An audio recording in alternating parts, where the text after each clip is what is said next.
Hello student, welcome back to my YouTube channel. कैसे हैं आप लोग? आशा होगा कि आप सभी बहुत अच्छे होंगे। भगवान आपकी कृपा दृष्टि बनाए रखें। और आज फिर से हम लोग लेकर उपलब्ध हैं एक नया सेट, एक नए अंदाज में। आज हम लोग फुल्ली डिस्कशन करेंगे। आज साइंस का भी डिस्कशन होगा और सोशल साइंस यानी एसएसटी का भी डिस्कशन होगा इस आज के वीडियो में। यानी आज बेहतर तरीके से आज पढ़ाई हम लोग करने वाले हैं। एक समझ के साथ आज भी सेट चलेगा। आप लोग धैर्य से पूरे वीडियोस को देखिएगा ताकि आपका इस बार एक प्रण हमारे हम लोग को लेकर रहना है कि इस बार हमारा एग्जाम NMMS निकलना चाहिए और सरकार से 48,000 रुपये छीन लेना है। ये 48,000 जो रुपया है ना, सरकार से ले लेना है कैसे भी करके। ठीक है, तो इसके लिए हम लोग को क्या करना पड़ेगा भाई? पहले से स्ट्रेटजी तैयारी काफी बेहतर तरीके से पहले करना होगा, तब कहीं जाकर ये सब काम मतलब जो होगा वो सही हो पाएगा। समझ में आ रहा है? तो आशा होगा कि आप लोग बढ़िया से पढ़ाई कर रहे होंगे, साथ भी देंगे। और अपने दोस्तों को भी जरूर ऐड कीजिए क्योंकि कोई भी काम अकेले नहीं किया जाता है। ठीक है, मेहनत जो होती है वही सफलता की कुंजी होती है। हमेशा याद करके रखिएगा, जो मेहनत है यही रंग लाती है। बाकी कहीं भी कोई चीज नहीं हो पाता है। बिना मेहनत का दुनिया में कुछ मिलने वाला नहीं है। इसलिए एक ही मूल मंत्र याद कर लो भैया, मेहनत करना ही पड़ेगा। तो डियर स्टूडेंट, हम लोग करते हैं शुरू आज का ये लेक्चर। ठीक है, और ये लेक्चर आज का बहुत इंपॉर्टेंट होने वाला है।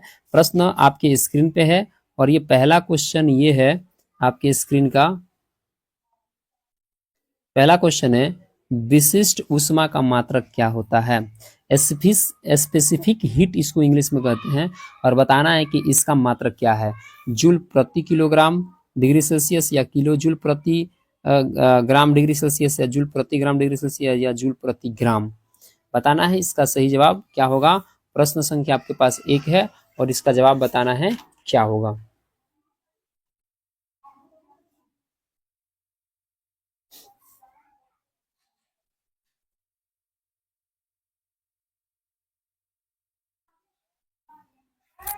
इसका जवाब हो जाएगा एक जूल प्रति किलोग्राम प्रति डिग्री सेल्सियस विशिष्ट ऊष्मा का क्या होता है? मात्रक होता है। क्लियर हो गया? आगे बढ़ा जाए। प्रश्न संख्या अगला है, मायोपिया है। अब आंख में हम बताए थे कि हम लोग के मानव के नेत्र में 4 दोष पाया जाता है। मानव नेत्र में कितना दोष पाया जाता है? 4 दोष। तो जो मानव नेत्र में जो 4 दोष पाया जाता है, ये 4 दोष में हम लोग बात किए थे कि एक होता है दीर्घ दृष्टि दोष, एक होता है निकट दृष्टि दोष। क्या होता है? निकट दृष्टि दोष। एक होता है जरा दृष्टि दोष और एक होता है अबिंदुकता। यानी आपके पास देखिए ये ऑप्शन में चारों है, लेकिन इसमें कैसे करें कि मायोपिया कौन है? और मायोपिया का मतलब ये इंग्लिश नाम दे दिया है। तो मायोपिया जो इंग्लिश नाम है, यहाँ पे आपको बताना है कि इंग्लिश नाम है किसका? दूरदृष्टि दोष का, निकट दृष्टि दोष का, जरा दृष्टि दोष का या अबिंदुकता का। ये इंग्लिश नाम है, इसलिए इंग्लिश नाम सबका याद करके रखना जरूरी है। हम किसी लेक्चर में इंग्लिश नाम पे बात किए थे और किसी लेक्चर में इंग्लिश नाम को हम जरूर बताए थे। आप लोग को अगर याद होगा तो सही बात है। बोलिए सही जवाब क्या होने वाला है? देखिए, जब भी अगर मायोपिया की बात है, मायोपिया की जो बात आती है, तो मायोपिया जो होता है वो निकट दृष्टि दोष होता है। हाइपरमेट्रोपिया जो देगा ना वो दूर होता है ना। एस्टिग्मेटिज्म जो होता है ना वो होता है आपका अबिंदुकता। ठीक है, और जरा के लिए केस्टिग्मेटिज्म भी दे सकता है, कैटलिस्ट भी दे सकता है। कैटरेस्ट जो होता है वो तो आपको कैटरेक्ट में एक ये भी आ जाता है, मोतियाबिंद भी आ जाता है। तो जरा दृष्टि दोष में आपको पता है कि दोनों तरह की बीमारियां रहती है। ठीक है, तो दूरदृष्टि दोष को हाइपरमेट्रोपिया कहते हैं, निकट दृष्टि दोष को ही कहते हैं मायोपिया। इसलिए इसका सही आंसर हो जाएगा निकट दृष्टि दोष। अगला प्रश्न आपके पास है, कह रहा है कि आइसबर्ग का हिस्सा जो पानी की सतह पर तैरता है वो कितना होता है? आइसबर्ग का आपको पता है ना कि जो पानी होता है, पानी पर आइस यानी बर्फ जो होता है वो तैरता है, वो तैरता है। तो जो ये तैरता है ना आइसबर्ग, तो ये बताना कि कितना हिस्सा जो होता है वो पानी के अंदर होता है जो तैरता है।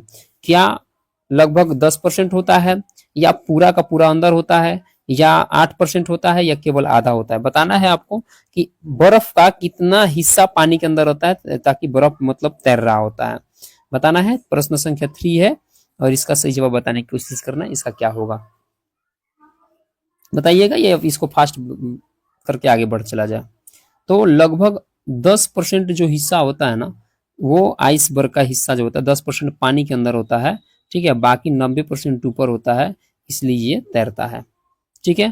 प्रश्न अगला है कि 500 ग्राम, 500 यहाँ पे क्वेश्चन देख लीजिए, 500 ग्राम बर्फ को 0 डिग्री सेल्सियस के जल में बदलने के लिए आवश्यक ऊष्मा की मात्रा क्या होगी, है ना।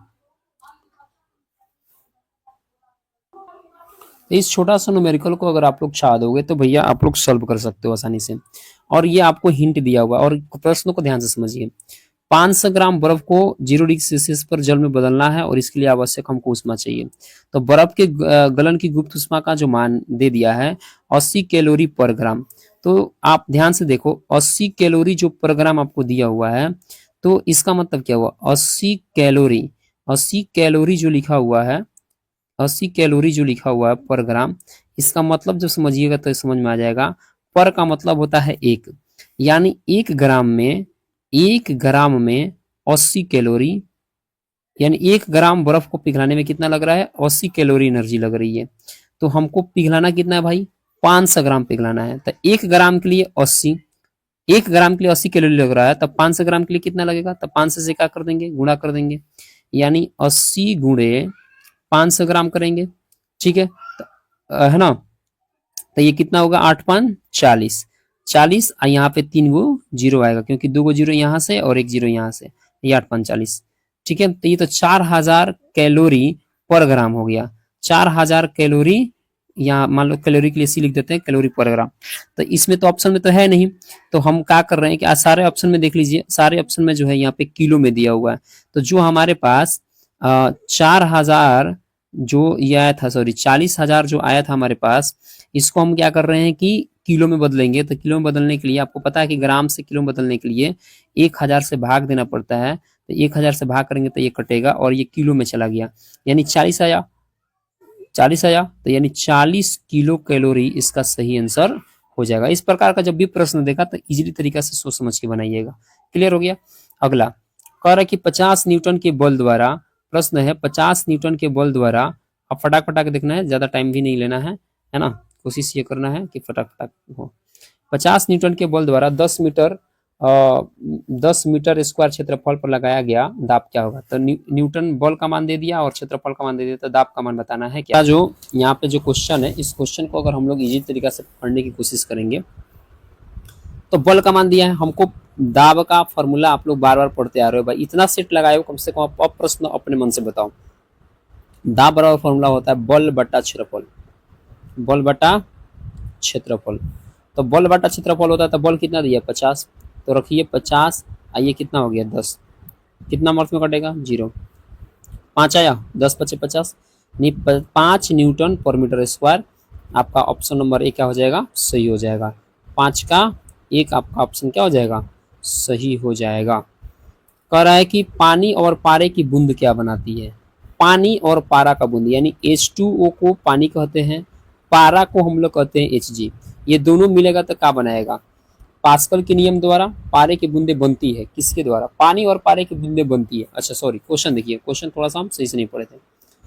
जो पानी की बूंदा है वो चाहे जो पारा की बूंदा है वो बनती है किसके द्वारा, ये कौन सी नियम फ्लो करके बनता है, जो बूंदा बनता है, बूंदा जो बारिश होता है वो बूंदा आता है।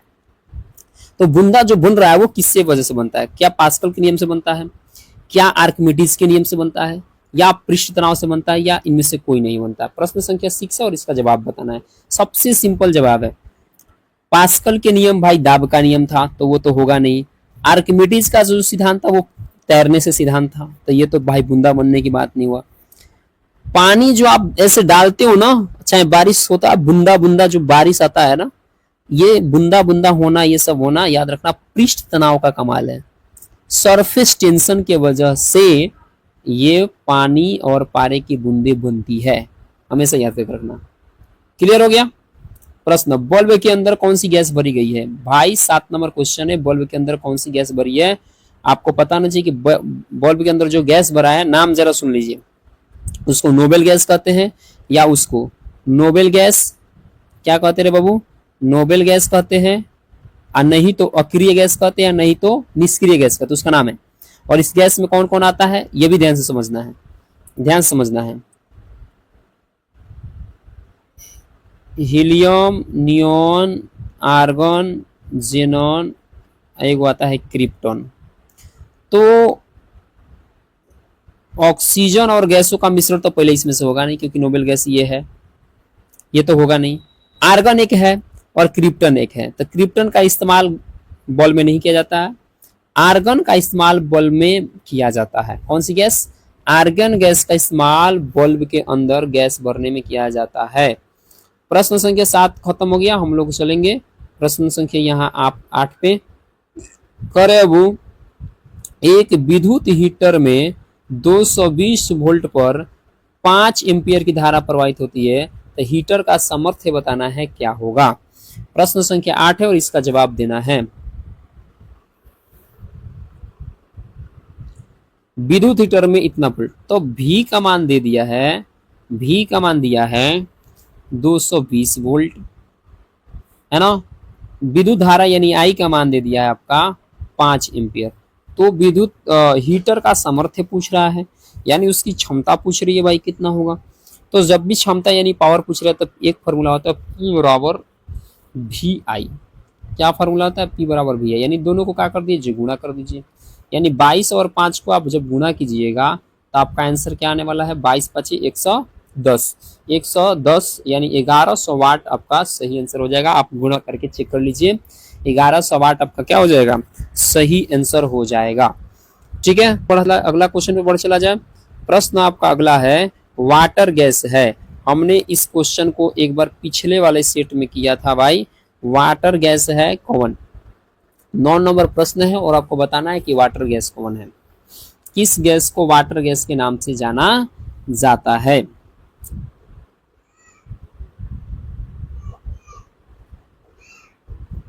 नाइन नंबर प्रश्न है।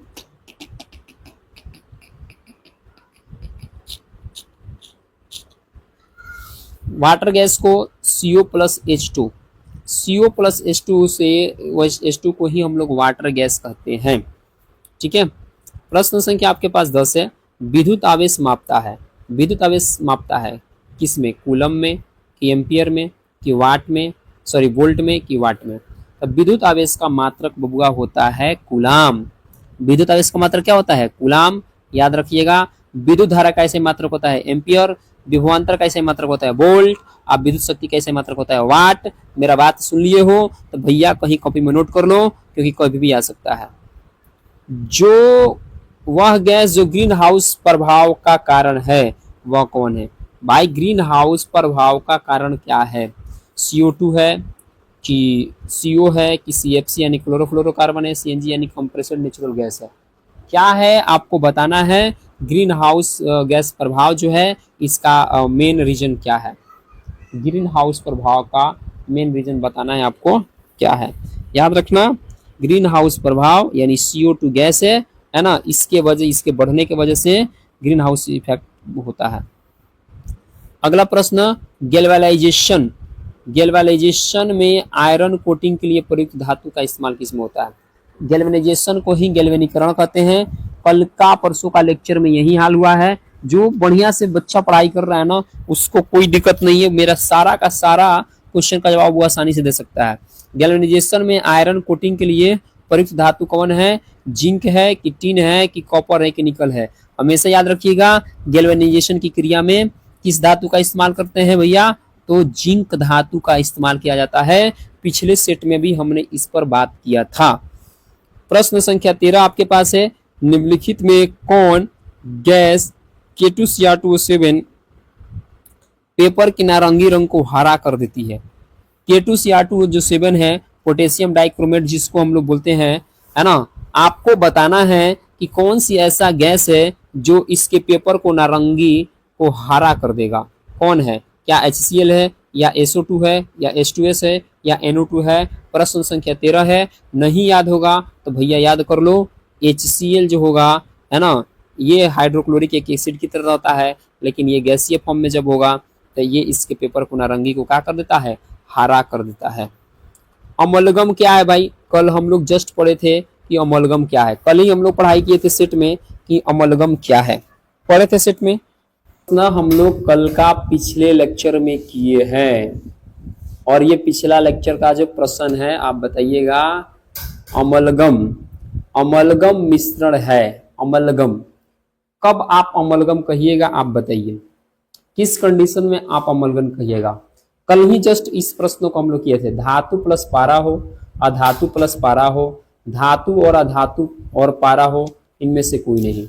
कब हम लोग अमलगम कहते हैं इसको बताना है। प्रश्न संख्या 14 आपके सामने है और इसका जवाब बताना है कि क्या होगा। जब भी पारा में, हमेशा याद करके रखिएगा, जब भी पारा में अगर धातु, कोई भी धातु मिला दीजिएगा तो वो जो मिश्रण तैयार होने वाला है उसको हम लोग अमलगम कहते हैं। उसको क्या कहते हैं? अमलगम कहते हैं। क्लियर हो गया? यानी 14 नंबर प्रश्न का जवाब हमारे पास क्या हो जाएगा? 1 नंबर जवाब हो जाएगा। चलिए अगला प्रश्न आपके स्क्रीन पे है। सोडियम एसीटेट का सही सूत्र बताना है, क्या होगा? प्रश्न संख्या 15 है। CH3COOH होगा कि CH3CONA होगा कि या C2H5CONA होगा कि CH3COONA होगा? तो जैसे बोला एसीटेट, सोडियम एसीटेट, तो सोडियम एसीटेट का मतलब ये हुआ उसमें सोडियम होना चाहिए। तो सोडियम होना चाहिए तो पहला ऑप्शन जो आपके पास है इसमें सोडियम तो है नहीं। सोडियम का मतलब Na, और Na इसमें है नहीं। ठीक है, Na वाला अब 3 बात यहाँ पे बच गया। तो C2H5CO और CH3 में, तो इस ऑप्शन को भी हम लोग क्रॉसिंग कर सकते हैं। क्यों? यहाँ पे 2 C यहाँ पे है और 1 C यहाँ पे, तो 3 हो गया। और एसीटेट में कम से कम 2 ही C की आवश्यकता होती है। यानी 15 नंबर प्रश्न है। और सोडियम एसीटेट का सही जो होता है वो एस्टर से चूंकि मिलकर बना होता है, तो CH3COONA जो होगा ए इसका सही जवाब हो जाएगा। सोडियम एसीटेट का सही सूत्र CH3COONA। क्लियर हो गया? प्रश्न हम लोग आगे बढ़ेंगे। 16 नंबर, एल्केन्स का सामान्य सूत्र क्या होता है? एल्केन्स का सामान्य सूत्र क्या होता है? तो एल्केन का सामान्य सूत्र क्या होता है ये देखिए, CnH2n, CnH2n+2, CnH2n-2 और या CnHn। तो एल्केन का सामान्य सूत्र होता है CnH2n+2। याद करके रखिएगा। एल्कीन पूछता तो होता CnH2n और एल्काइन पूछता तो होता CnH2n-2। ठीक है, अगला प्रश्न पे हम लोग चलते हैं। स्टेनलेस स्टील में क्या होता है? हम लोग देखिए ये प्रश्न को पिछले सेट में कर चुके हैं। स्टेनलेस स्टील किससे मिलकर बना है आपको बताना है। और प्रश्न संख्या 17 है और इसका जवाब क्या होने वाला है। स्टेनलेस स्टील में क्या होता है? लोहा, निकेल, क्रोमियम, कार्बन। क्या होगा? ऑप्शन आपके सामने है और आप पिछले सेट में आप इसको कर भी लिए हैं और बताना है ये स्टेनलेस स्टील किस मिश्र धातु से मिलकर बना होता है। 17 नंबर प्रश्न आपके पास है। लोहा, निकेल, क्रोमियम, कार्बन, या लोहा, निकेल, प्लम्बम, कार्बन, या लोहा, निकेल, कॉपर, कार्बन, या लोहा, निकेल, एसिन से होता है टीन और सी से हो गया कार्बन। अब बताइए सही इसका आंसर क्या होगा। ऑप्शन नंबर जो फर्स्ट है इसका आंसर याद करके रखिएगा, इसका सही आंसर हो जाएगा। क्लियर हो गया? प्रश्न 17 हम लोग कंप्लीट कर लिए। 18 नंबर प्रश्न पर हम लोग आ गए। द्रव ऑक्सीजन का क्वथनांक कितना होता है? ये डायरेक्ट फैक्ट्स क्वेश्चन है ना, और ये याद होना चाहिए। द्रव नाइट्रोजन, द्रव नाइट्रोजन का क्वथनांक कितना होता है? 18 नंबर प्रश्न है, बताना है। -143 या -156 या -196 या -183। 18 नंबर प्रश्न रहेगा और बताना इसका जवाब सही क्या होगा। द्रव नाइट्रोजन का क्वथनांक कितना होता है?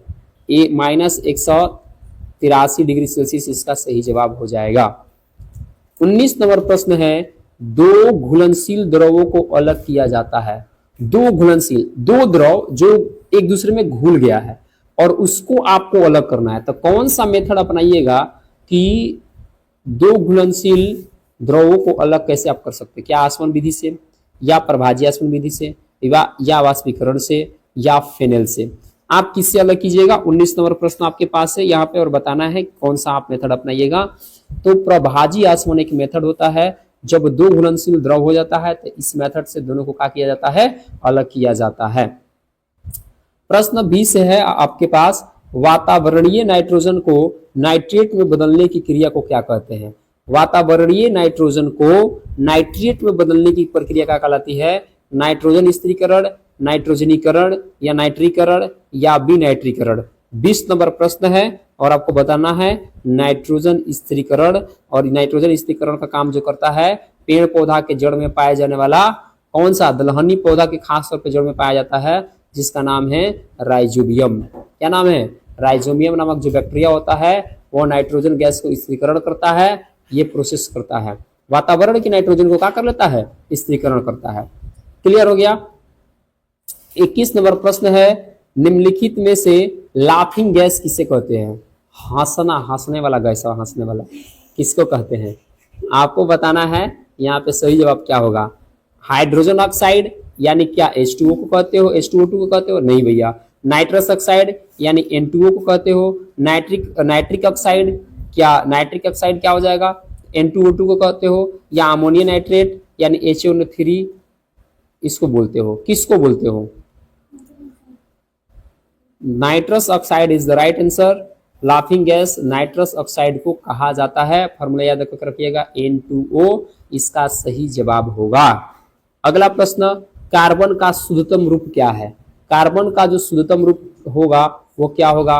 ग्रेफाइट है कि कोयला है कि कोक है कि हीरा है? कार्बन का शुद्धतम रूप बताना है, क्या होगा? प्रश्न संख्या आपके पास 22 है और इसका जवाब बताना है, इसका शुद्धतम रूप क्या होगा। एक्चुअल में अगर बात किया जाए तो कार्बन का जो शुद्धतम रूप होगा, है ना, यहाँ ऑप्शन के हिसाब से यहाँ पे सही आंसर क्या हो जाएगा? हीरा। लेकिन इसका अगर इसके बाद अगर ऑप्शन में रहता, अगर हीरा नहीं रहता तो आप ग्रेफाइट मार्क कराते, क्योंकि हीरा भी कार्बन का शुद्धतम रूप है, सॉरी ग्रेफाइट भी कार्बन का शुद्धतम रूप है। और मेन पे कौन होता है? हीरा होता है, डायमंड होता है। क्लियर? अगला प्रश्न है, ऑक्सीजन क्रांति संबंधित है। ऑक्सीजन क्रांति संबंधित है समुद्री जल में जीवन उत्पत्ति से, या ऑक्सीजन के निर्माण से, कि ओजोन स्तर के निर्माण से, या उपयुक्त सभी से? आपको बताना है इसका सही जवाब क्या होगा। ऑक्सीजन क्रांति संबंधित है। प्रश्न संख्या 23 है और इसका जवाब बताना है कि इसका सही जवाब क्या होगा। तो इसका सही जवाब बताइए क्या होगा। ऑक्सीजन क्रांति किससे संबंधित है? 23 नंबर प्रश्न आपके स्क्रीन पर है और बताइए इसका सही जवाब क्या होगा। तो ऑक्सीजन क्रांति के लिए जो मुद्दा उठाया गया है वो समुद्र के जल में जीवन उत्पत्ति को लेकर बात किया जा रहा है, ताकि वहां पे जीवन जो भी मतलब जीव जंतु है वो बेहतर तरीका से रहे, उनमें ऑक्सीजन की कमी ना हो। तो ये जल में रहने वाले जीवों की बात यहाँ पे की जा रही है, इसलिए इसको हम लोग ऑक्सीजन क्रांति के नाम से जानते हैं। क्लियर हो गया। प्रश्न संख्या 24 आपके स्क्रीन पे है, शरीर में पाया जाने वाला समन्वित और नियंत्रण तंत्र कौन है? समन्वित और नियंत्रण तंत्र है, क्या वो परिसंचरण तंत्र है, जनन तंत्र है, या अध्यावरणीय तंत्र है, या तंत्रिका तंत्र है? कौन हमारे शरीर में नियंत्रण तंत्र का काम कर रहा है आपको बताना है। और प्रश्न संख्या आपके पास 24 है और इसका सही जवाब बताना है क्या होगा। तो याद रखिएगा, जो हम लोग का नर्वस सिस्टम होता है, जो हम लोग की नर्वस सिस्टम है, CNS है, या मतलब 3 तरह का नर्वस सिस्टम मतलब हम लोग का होता है, जिसमें CNS जो होता है वो सेंट्रल नर्वस सिस्टम जो होता है सबसे इंपॉर्टेंट होता है। ये तंत्रिका कोशिका से मिलकर बना होता है, ये हमारे पूरी बॉडी को कंट्रोल करता है। तो तंत्रिका तंत्र ही जो है हमारे शरीर को क्या कर रहा है? समन्वय और नियंत्रण का काम कर रहा है। ठीक है। अगला प्रश्न है, मिमिक्री सामान्यतः पाई जाती है। मिमिक्री, जो मिमिक्री एक नाम की जो चीज है ना, ये सामान्यतः किसमें पाया जाता है? कीटों में, या मछलियों में, या पक्षियों में, या पौधों में? सबसे ज्यादा मिमिक्री जो होती है, ये गुण जो होता है मिमिक्री का, वो किसमें पाया जाता है? 25 नंबर क्वेश्चन आपके स्क्रीन पर रहेगा और ये बताना है किसमें ज्यादा पाया जाता है। कौन ज्यादा इस तरह के टटराकर चिल्लाने बुलाने वाला काम करता है?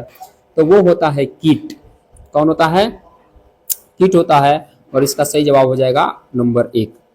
प्रश्न आपके पास 26 नंबर क्वेश्चन है, HTLV थर्ड है, HIV है कि ओंकोजिन्स वायरस है कि पोलियो वायरस है कि इन्फ्लुएंजा वायरस है।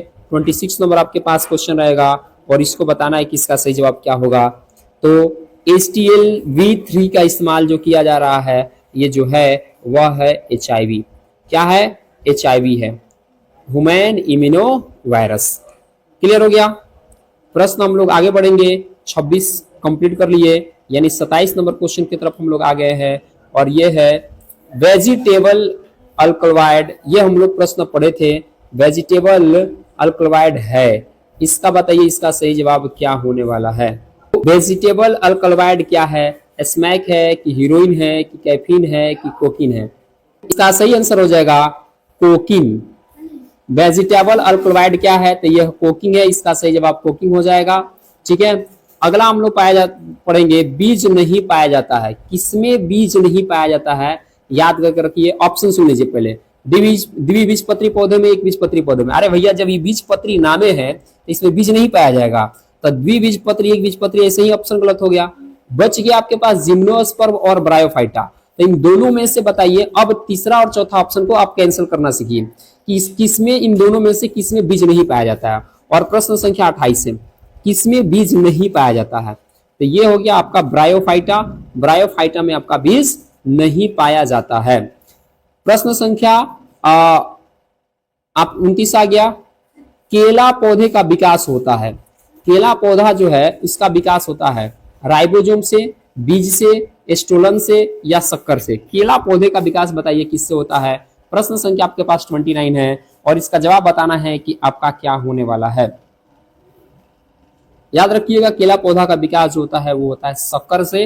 डायरेक्ट याद कर लीजिए, जो क्वेश्चन नहीं अब तक सुने हैं, नहीं याद है, उस प्रश्न का जवाब आपको याद कर लेना बहुत जरूरी है। ठीक है, क्लियर हो गया। 30 नंबर प्रश्न है, एल्यूरान अस्तर बना होता है। एल्यूरान अस्तर बना होता है किससे भाई? प्रोटीन से कि लिपिड से कि स्टार्च से कि वसा से? एल्यूरान अस्तर किसका बना होता है? 30 नंबर प्रश्न आप लोगों ने कंप्लीट कर लिया है भाई, बहुत बहुत धन्यवाद। और जो लोग अभी तक वीडियो को लाइक नहीं किए, सब्सक्राइब नहीं, कम से कम तो कर दीजिए और दोस्तों के पास शेयर करना ना भूलिए। आप इतना ही आप काम करते तो मेरे को बहुत ज्यादा मोटिवेशन मिलता है कि आज चलो भाई इतना बच्चों ने लाइक किया और मेरे क्लास को पसंद किया। ठीक है, तो एल्यूरान अस्तर किसका बना होता है? प्रोटीन का बना होता है। इसका सही जवाब हो जाएगा प्रोटीन। क्लियर हो गया। प्रश्न संख्या 31 पे हम लोग बढ़ते हैं। एक्रोजोम्स पाया जाता है। एक्रोजोम्स पाया जाता है कहां भाई? अंडाणु में, शुक्राणु में, जाइगोट में या भ्रूण में? एक्रोजोम्स पाया जाता है। 31 नंबर आपके पास क्वेश्चन है और बताना है कहां पाया जाता है। जब भी याद रखिएगा, मस्ट बीबीआई क्वेश्चन है। एक्रोसोम कहीं लिख देता है या एक्रोजोम्स भी कहीं लिखता है, ये शुक्राणु पर पाया जाता है, शुक्राणु में पाया जाता है। क्लियर हो गया। 32 नंबर प्रश्न है, पूर्वजता दर्शाती है। पूर्वजता क्या दर्शाती है? अक्रियात्मक चयन, प्राकृतिक चयन, कृत्रिम चयन या उत्परिवर्तन? आपको बताना है इसका सही जवाब क्या होगा। पूर्वजता दर्शाती है अक्रियात्मक चयन कि प्राकृतिक चयन कि कृत्रिम चयन या उत्परिवर्तन। 32 नंबर आपके पास प्रश्न है और इसका बताना है क्या होगा। तो पूर्वजता दर्शाती है उत्परिवर्तन को। किसको दर्शाती है? उत्परिवर्तन को। क्लियर हो गया। प्रश्न आगे है 33 नंबर, लाल रक्त कणिका जिसको आप आरबीसी कहते हो, उसका निर्माण कहाँ होता है? यकृत में होता है कि मस्तिष्क में होता है कि रक्त माध्यम में होता है कि प्लाज्मा में होता है? आरबीसी का निर्माण बताइए कहाँ होता है। तो इसका सही आंसर याद रखिए, बोन मैरो को ही लिख देगा। बोन मैरो को ही कहते हैं अस्थि मज्जा या रक्त मज्जा कहा जाता है। यहीं पे आरबीसी का निर्माण होता है। तो 33 का आपका जवाब क्या हो जाएगा? 3 हो जाएगा। ठीक है, और अगला 34 नंबर प्रश्न पर हम लोग आ चुके हैं। 34 नंबर प्रश्न है, पौधा की कोशिका भित्ति बनी होती है। पौधा की कोशिका भित्ति किसकी बनी होती है? स्टार्च की, ग्लूकोज की, फ्रुक्टोज की या सेलुलोज की? स्टार्च, फ्रुक्टोज, ग्लूकोज खत्म। पौधा का कोशिका भित्ति बना होता है सेलुलोज का। पौधा का कोशिका भित्ति किसका बना होता है? सेलुलोज का बना होता है। ठीक है, अगला प्रश्न की तरफ हम लोग बढ़ेंगे। जस्ट घेघा रोग, जो घेघा जो ग्वाइटर होता है ना, ग्वाइटर रोग 35 नंबर क्वेश्चन है और साइंस यहाँ पे कंप्लीट होने वाला है। जो घेघा रोग होता है ना, जो ग्वाइटर होता है, यह किसकी कमी से होता है? विटामिन ए की कमी से कि आयोडीन की कमी से कि कैल्शियम की कमी से कि सल्फर की कमी से? इस प्रश्न का जवाब सारे बच्चे बताएंगे क्योंकि ये सारे बच्चों को याद होना चाहिए इसका जवाब हो जाएगा आयोडीन की कमी से। जो जो बताए होंगे भैया उनका बात सही हो जाएगा। आप लोग बताइए कमेंट्स में कि आप लोगों ने 35 में कितने क्वेश्चन सही बनाया है। आप कमेंट्स में जरूर कीजिए कि टोटल 35 में कितने क्वेश्चन सही हुआ है, ताकि आपको एक अंदाजा लगे कि हाँ मेरा साइंस जो है वो सही चल रहा है। अब आज यहाँ पे सोशल साइंस हमारे पास आ चुका है, सामाजिक विज्ञान, और यहाँ पे आज सामाजिक विज्ञान के क्वेश्चन को भी हम लोग करने वाले हैं, क्योंकि बहुत जरूरी है सोशल साइंस को भी हम लोग कर पाना, और इसको फास्ट करेंगे। विश्व का सर्वोच्च शिखर कौन है? माउंट एवरेस्ट है कि कंचनजंगा है कि माउंट केटू है कि सभी है? 36 नंबर क्वेश्चन है। और बता रहे सबसे जो ऊंचा शिखर है वो मतलब विश्व का, विश्व की बात कर रहा है, भारत की बात नहीं कर रहा, ये विश्व की बात कर रहा है। तो आपको इसका जवाब बताना है 32 नंबर का जवाब क्या होगा। 32 नंबर क्वेश्चन आपके पास है और इसका जवाब बताना है क्या होगा। विश्व का सर्वोच्च शिखर 36 नंबर क्वेश्चन सारे बच्चों को याद होगा, माउंट एवरेस्ट। इसका हाइट कितना है माउंट एवरेस्ट का? 8848।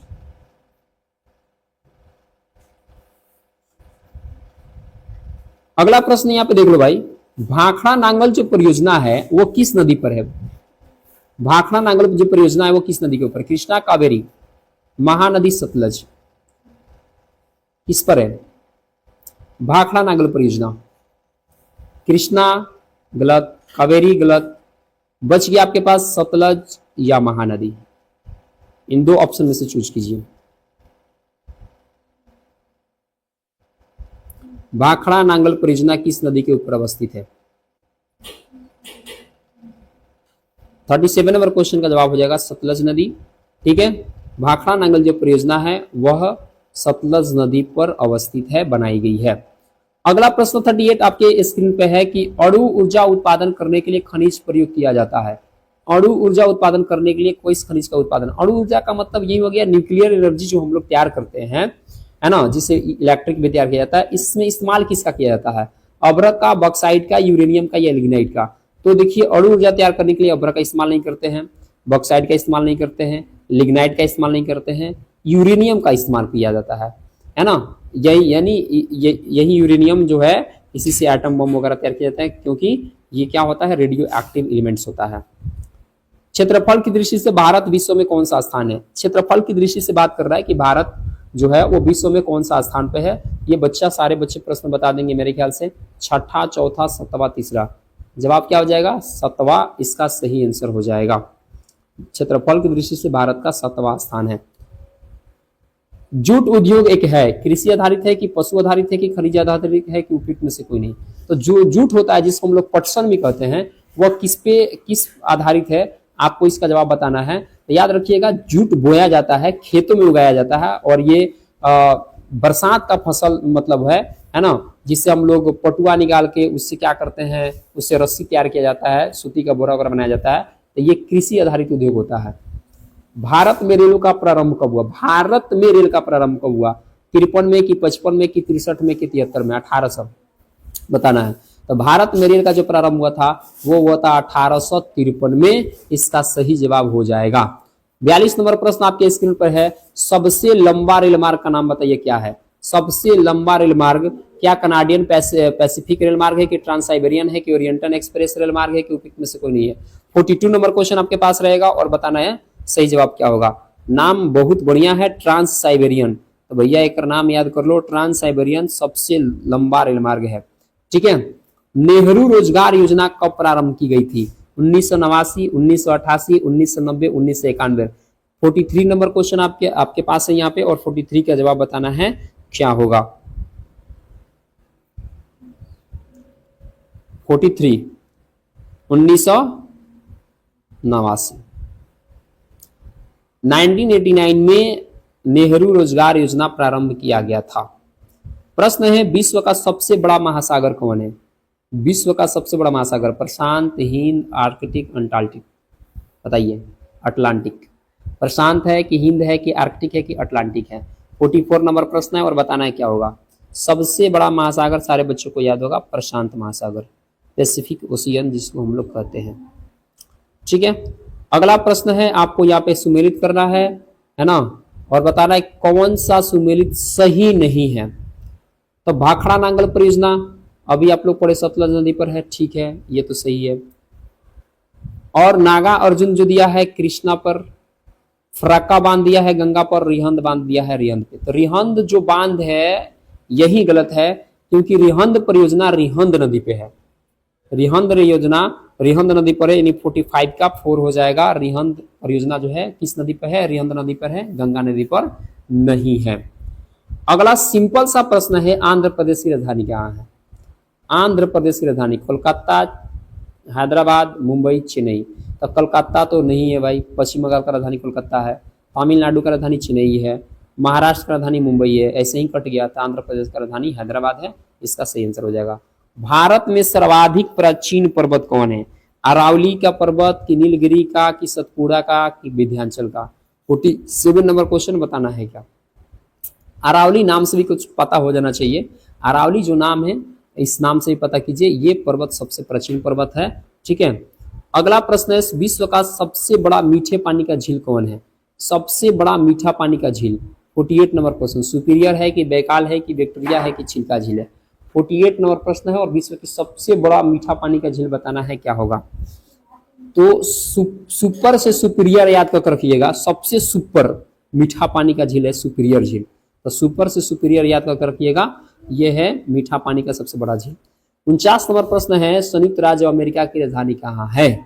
यानी अमेरिका की राजधानी कहाँ है? न्यूयॉर्क है, कि शिकागो है, कि वाशिंगटन डीसी है, कि इंडियानापोलिस है? 49 नंबर प्रश्न आपके पास है और बताना है इसका सही जवाब क्या होगा। तो अमेरिका का राजधानी एक्चुअल में है वाशिंगटन। ठीक है, वाशिंगटन इसका सही जवाब हो जाएगा। आपके पास यहाँ स्क्रीन पर है, ईस्ट इंडिया कंपनी की स्थापना कब हुई थी? 1600 में, कि 1786 में, कि 1790 में, कि 1757 में? इसका जवाब लड़का सब डायरेक्ट दे देगा। 1600 ईस्वी में ईस्ट इंडिया कंपनी की स्थापना की गई थी। प्रथम विश्व युद्ध कब प्रारंभ हुआ था? 1914, 1918, 1939, 1944? तो इसका सही जवाब हो जाएगा 1914। और 1939 में याद रखिएगा द्वितीय विश्व युद्ध की शुरुआत हुआ था, और 1914 में प्रथम विश्व युद्ध का शुरुआत हुआ था और 1918 तक चला था। 1939 में द्वितीय विश्व युद्ध का शुरुआत हुआ था और 1945 तक चला था, याद रखना है। क्लियर। अगला चलते हैं हम लोग। 51 क्वेश्चन कर लिए, कम से कम आप अपने लिए भी क्या बोले क्लैपिंग कर सकते हो कि भैया 51 नंबर क्वेश्चन आप लोगों ने बना लिया है। और कम से कम अभी तक जो नहीं हुआ है, वीडियो को लाइक, सब्सक्राइब, शेयर वगैरह वगैरह सब कर दीजिए। ठीक है। अगला है आपके पास, नाजी पार्टी की स्थापना किसने किया था? मुसोलिनी ने, कि हिटलर ने, कि लेनिन ने, कि चर्चिल ने? ये प्रश्न बहुत मस्त है भाई। 52 नंबर आपके पास ये प्रश्न रहेगा और आपको बताना है कि इसका सही जवाब क्या होगा। नाजी पार्टी की स्थापना जो किया था वो हिटलर ने किया था, इसका सही जवाब हो जाएगा। कुतुब मीनार किसने पूरा कराया? देखिए पूरा कराया किसने? तो अकबर ने, कि जहांगीर ने, कि कुतुबुद्दीन ने, कि इल्तुतमिश ने? पूरा कौन कराता है इसके बारे में बताना है कि इसका सही जवाब क्या हो जाएगा। इल्तुतमिश जो था वो पूरा कराया था और कुतुब मीनार का निर्माण कुतुबुद्दीन ने कराया था, लेकिन पूरा कौन कराया था? तो इल्तुतमिश ने कराया था। क्वेश्चन को ध्यान से सुनकर रखिएगा। श्रीमती एनी बेसेंट थी क्या अंग्रेज थी, कि जर्मन थी, कि अमेरिकन थी, कि आयरिश थी? एनी बेसेंट कौन थी भाई? डॉक्टर एनी बेसेंट का जो नाम हम लोग लेते हैं वो है कौन? तो वो एक आयरिश थी। ठीक है, यानी आयरलैंड की तरफ की। आनंद मठ की रचना किसने की? आनंद मठ से जो हम लोग बात करते हैं उसकी रचना किसने किया था? विद्यासागर, मुंशी प्रेमचंद्र, शरत चंद्र, या बंकिम चंद्र चटर्जी? तो ये बात सही है, इसका सही जवाब हो जाएगा बंकिम चंद्र चटर्जी। आनंद मठ से लिया गया, जो सुजलम सुफलम मधुर शीतलम जो है ना, ये आनंद मठ से लिया गया था और जिसकी रचना बंकिम चंद्र चटर्जी किए थे। क्लियर हो गया। आधुनिक भारत के निर्माता कौन थे इसके बताना है। क्या राजा राम मोहन राय, कि स्वामी दयानंद स्वामी विवेकानंद, या रामकृष्ण परमहंस, या स्वामी दयानंद सरस्वती? आपको बताना है कि आधुनिक भारत के निर्माता कौन थे, किनको माना जाता है। 56 नंबर प्रश्न है आपके पास ये है और इसका सही आंसर क्या होगा? राजा राम मोहन राय को आधुनिक भारत का निर्माता माना जाता है। राजा राम मोहन राय, याद करके रखिएगा। 1857 की क्रांति का प्रारंभ हुआ था कहां से? दिल्ली से, कानपुर से, झांसी से, मेरठ से? कहां से आरंभ हुआ था? 57 नंबर क्वेश्चन भी है और 1857 नंबर यहाँ पे दिया हुआ भी है। और ये क्रांति का शुरुआत कहां से हुआ था बताना है। ये शुरुआत जो होगा याद रखिएगा, ये क्रांति मेरठ से शुरू हुआ था। ठीक है, कहां से शुरू हुआ था? मेरठ से शुरू हुआ था। प्रश्न है 58 नंबर, भारतीय राष्ट्रीय कांग्रेस की स्थापना कब की गई? भारतीय राष्ट्रीय कांग्रेस की स्थापना कब की जा रही है? 1885 में, कि 1895 में, कि 1905 में, कि 1906 में? भारत में राष्ट्रीय कांग्रेस की स्थापना कब होती है? तो 1885 याद कर रखिएगा। इसका सही आंसर हो जाएगा 58 का फर्स्ट नंबर आंसर सही होगा। 1885 में भारतीय राष्ट्रीय कांग्रेस की स्थापना की गई थी। क्लियर। अगला प्रश्न आपके स्क्रीन पर है 59 नंबर। स्वतंत्र भारत के प्रथम गवर्नर जनरल कौन थे? लॉर्ड माउंटबेटन, चक्रवर्ती राजगोपालचारी।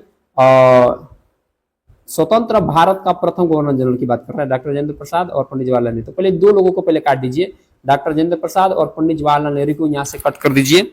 ठीक है।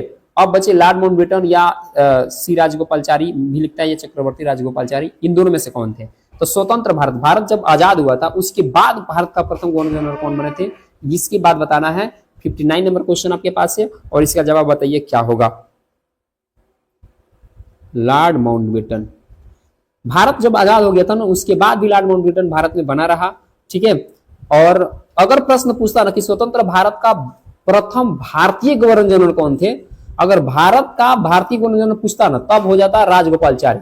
लेकिन लॉर्ड माउंटबेटन जो है, भारत आजाद हो गया, सारा अंग्रेज चले गए, लेकिन लॉर्ड माउंटबेटन अभी तक भारत में बना रहा। भारत को भी पूरा बढ़िया से इकट्ठा कर रहा था, उसको सही कर रहा था। उसके बाद लॉर्ड माउंटबेटन यहाँ से भारत से गया है। ठीक है। क्लियर हो गया। भारत छोड़ो आंदोलन कब प्रारंभ हुआ था भाई? अब एक बार अंग्रेज को मार के भगाइए देना था, तो वो आंदोलन कब चला था? 1939 की, 46 की, 47 की, 42। तो सही आंसर होगा 1942 में भारत छोड़ो आंदोलन की शुरुआत की गई थी। 1947 में चुट्टा सबको मार के भगा दिया गया। ठीक है। अगला प्रश्न आपके पास है कि भारत का प्रथम वायसराय कौन था? लॉर्ड कर्जन, लॉर्ड कैनिंग और वारेन हेस्टिंग या रॉबर्ट क्लाइव। माने प्रथम वायसराय की यहाँ पे बात की जा रही है, यानी 61 नंबर क्वेश्चन है।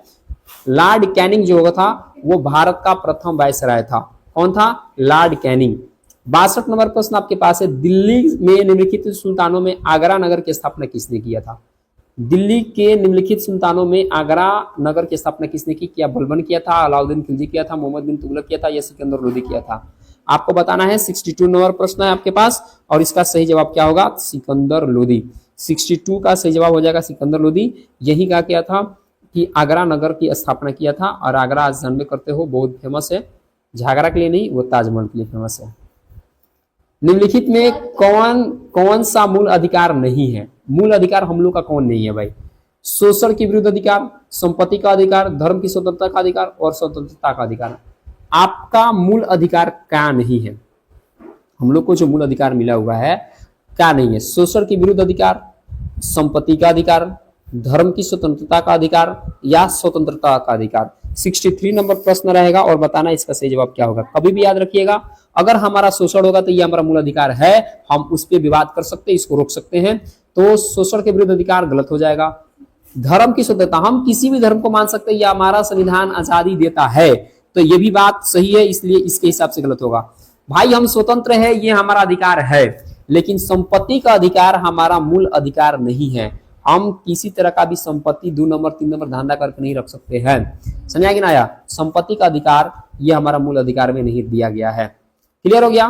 प्रश्न संख्या 64 की तरफ हम लोग आ गए हैं और प्रश्न है, कौन सा भारतीय संविधान की प्रमुख विशेषता है? संघात्मक सरकार, एकात्मक सरकार, अध्यात्मक सरकार या संसाधनक सरकार? भारतीय संविधान की विशेषता बताना है कि सही जवाब क्या होगा। 64 नंबर प्रश्न आपके पास है और सही क्या होगा। तो भारत में जो सरकार चलती है वो संसद वाली सरकार चलती है भैया, संसद यहाँ पे होते हैं लोग। समझा गया ना? अगला प्रश्न है, राज्यसभा के सदस्य का कार्यकाल कितना होता है? जो राज्यसभा के लोग होते हैं वो कितने टाइम तक ले काम करते हैं? 5 साल की, 6 साल की, 4 साल की, 3 साल? इसका सही जवाब क्या हो जाएगा? तो इसका सही जवाब हो जाएगा 6 साल। राज्यसभा के सदस्यों का कार्यकाल जो होता है वो 6 साल होता है। यहाँ क्वेश्चन राज्यसभा की बात की जा रही है। ठीक है। अगला प्रश्न आपके पास है, राज्यों के राज्यपालों की नियुक्ति कौन करता है? जो राज्य में जो राज्यपाल होते हैं, हर राज्य में राज्यपाल होते हैं, इसका नियुक्ति कौन करता है? प्रधानमंत्री की, राष्ट्रपति की, भारत का मुख्य न्यायाधीश या उपराष्ट्रपति? याद रखिएगा, भारत जब भी राज्यों का जो राज्यपाल की नियुक्ति होता है वो राष्ट्रपति के द्वारा किया जाता है। किसके द्वारा किया जाता है? राष्ट्रपति के द्वारा किया जाता है। इसका सही जवाब हो जाएगा सेकंड। ठीक है। प्रश्न 67 नंबर आपके पास है और 67 नंबर जो आपके प्रश्न कह रहा है बबुआ, ये प्रश्न है, सर्वोच्च न्यायालय के न्यायाधीश अपने पद पर बने रहते हैं कितना साल तक? 65 वर्ष तक की, 62 वर्ष तक की, 60 वर्ष तक की, 58 वर्ष तक? कब तक उनका उम्र खत्म हो जाएगा कि अपने वो पद पे बने रहेंगे? ठीक है। 67 नंबर आपके पास प्रश्न है, कम से कम 65 साल की आयु तक तो कोई भी मुख्य न्यायाधीश अपने पद पे बने रहते हैं, ये याद करके रखिएगा। 65 वर्ष के बाद उनको रिटायर कर दिया जाता है। महात्मा बुद्ध का जन्म स्थान कहाँ है? महात्मा बुद्ध का जन्म कहाँ हुआ था? कपिलवस्तु में, कि लुम्बिनी में, कि बोधगया में, कि सारनाथ में? बताना है। 68 नंबर प्रश्न का जवाब क्या होगा? इनका जन्म जो हुआ था नेपाल में, जो नदी है निरंजना नदी, उस जगह उसके आसपास में आपको पता होना चाहिए कि यहाँ पे जन्म होता है। और उनका जन्म स्थान का नाम था लुम्बिनी। क्या नाम था? लुम्बिनी गांव में इनका जन्म होता है। नालंदा अंतर्राष्ट्रीय विश्वविद्यालय का संबंध किस राज्य से है? नालंदा अंतर्राष्ट्रीय विश्वविद्यालय का संबंध किस राज्य से है? क्या ये झारखंड से है, कि बिहार से है, कि पंजाब से, या पश्चिम बंगाल से है? नालंदा अंतर्राष्ट्रीय विश्वविद्यालय का संबंध बिहार से है। ठीक है, आइए हमारा बिहार में और नालंदा विश्वविद्यालय को घूमिए। 70 नंबर प्रश्न आपके पास है, विश्व मानवाधिकार दिवस कब मनाया जाता है? विश्व मानवाधिकार दिवस कब मनाया जाता है? क्या 14 नवंबर को, या 26 जनवरी को, या 15 दिसंबर को, या 15 अगस्त को? 70 नंबर आपके पास प्रश्न है और बताना इसका सही जवाब क्या होगा। 10 दिसंबर जो होगा इसका सही आंसर हो जाएगा। विश्व मानवाधिकार दिवस हम लोग 10 दिसंबर को मनाते हैं। इस तरह से इस पीडीएफ में टोटल 70 क्वेश्चन को हम लोग ने कंप्लीट किया। आप लोग अच्छा से इसको याद कर लीजिएगा, सेट अच्छा से बना लीजिए। आप लोग बताइए कि अब 70 में आप लोगों ने कितना नंबर लेकर आए हैं। ठीक है, और इस तरह से फिर से हम मिलेंगे एक नए वीडियो में, एक नए सेट के साथ, एक नए अंदाज में। तब तक अभी तक जो लोग भाई वीडियो को कम से कम लाइक नहीं किए, कम से कम लाइक तो कर दो यार। दोस्तों के पास शेयर जरूर करो और सब्सक्राइब जरूर करवाओ, है ना। तो ये जो सब्सक्राइब का जो सिचुएशन है ना, वो सिलसिला जारी रहनी चाहिए, क्योंकि यही तो हमारा मेहनत है। बाकी आप लोगों से क्या, ये सब फ्री क्लासेस चल रही है, आप लोग के लिए जो 1 घंटा समय हम गंवा रहे हैं, कम से कम मेरा फायदा भी तो कुछ होना चाहिए। मिलेंगे अगले वीडियो में, तब तक के लिए जय हिंद।